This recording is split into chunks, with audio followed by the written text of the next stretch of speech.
প্রিয় ভাই বোনেরা, আপনাদের দল, আপনাদের প্রিয় দল বাংলাদেশ জাতীয়তাবাদী দল অনেকবার সরকার পরিচালনা করেছে। শহীদ জিয়ার নেতৃত্বে সরকার পরিচালনা করেছে, দেশনেত্রী খালেদা জিয়ার নেতৃত্বে সরকার পরিচালনা করেছে। আপনারা কি জানেন? প্রিয় ভাই বোনেরা, মন দিয়ে শুনবেন, বাংলাদেশের মানুষ আজ কিস্তি করে গরুর গোশ খেতে হচ্ছে। খবরে এসছে বাংলাদেশের শতকরা 30% মানুষ আজ সঠিকভাবে 3 বেলা খেতে পারে না। 30% মানুষ মানে 20 কোটি, যদি জনসংখ্যায় 30% মানুষ মানে 6 কোটির বেশি, প্রায় 7 কোটি মানুষের সংখ্যা হচ্ছে 30%।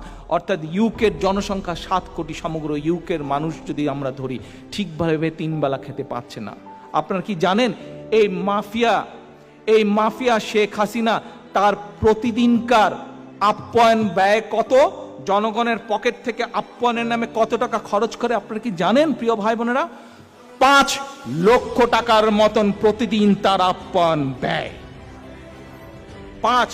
যেই দেশের মানুষ 30% মানুষ খেতে পায় না ঠিকভাবে 3 বেলা, যেই দেশের মানুষ কিস্তি করে বাজার করে, কিস্তি করে জিনিস কিনতে হয়, কিস্তিতে ক্রেডিটে অল্প অল্প করে জিনিস কিনে, যেই দামের জিনিসের দাম 100 টাকা, হয়তো আজকে 10 টাকা দিল, কালকে 5 টাকা দিল, কিস্তি করে কিনে, সেই দেশে এই শেখ হাসিনা মাফিয়ার নেত্রী প্রতিদিনকার তার আপ্যায়ন ব্যয় প্রায় 5 লক্ষ টাকা বাংলাদেশি টাকায়।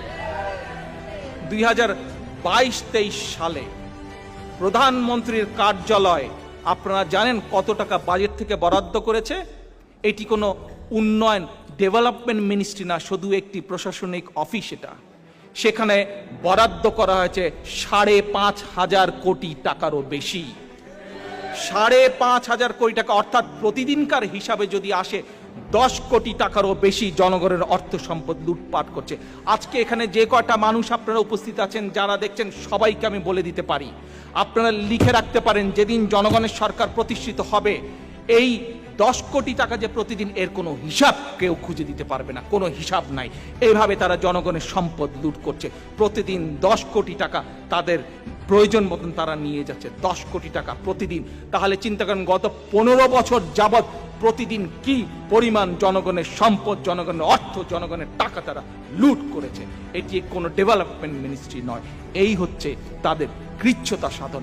মানুষকে বলবে না খায় থাকো, আর নিজেরা প্রতিদিন প্রায় 5 লক্ষ টাকা আপ্যায়ন ব্যয় করবে। নিজেরা জনগণের অর্থ প্রতিদিন 10 কোটি টাকা 9-6 কোটি প্রস্তুত করবে। এই হচ্ছে এই অবস্থা আজ সরকারের।